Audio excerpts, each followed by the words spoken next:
राष्ट्रीय उत्पन्न.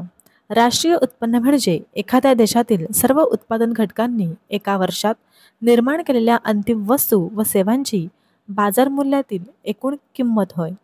राष्ट्रीय उत्पन्न हा देशाच्या आर्थिक प्रगतीचा आणि जनतेच्या जीवनमानाचा एक महत्त्वाचा निर्देशक मानला जातो.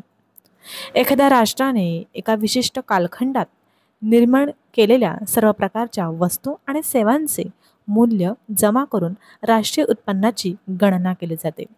यामध्ये शेती, जिला आपण कृषी असं संबोधतो, उद्योग, सेवा क्षेत्र अशा सर्व विभागांचे योगदान समाविष्ट असते. तसेच परदेशातून मिळणाऱ्या निव्वळ उत्पन्नाचाही विचार यामध्ये केला जातो. राष्ट्रीय उत्पन्न हे प्रत्यक्षात देशाच्या उत्पन्न क्षमतेचे, उत्पादन क्षमतेचे आणि उपलब्ध सामग्रीच्या उपयोगाची पातळी दर्शवते. आर्थिक नियोजन, धोरण निर्मिती, कर रचना, गुंतवणूक व खर्च यासंबंधी निर्णय घेण्यासाठी राष्ट्रीय उत्पन्न अत्यंत आवश्यक ठरते.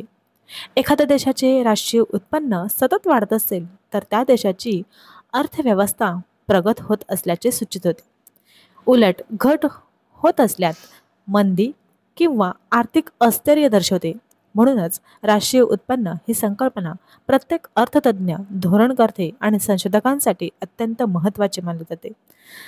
महाराष्ट्र सेट, UGC नेट या परीक्षेला राष्ट्रीय उत्पन्नावर अनेक प्रकारे प्रश्न विचारले गेलेले आहेत. तर परीक्षेच्या दृष्टिकोनातून राष्ट्रीय उत्पन्न ही संकल्पना अतिशय महत्त्वाची आहे.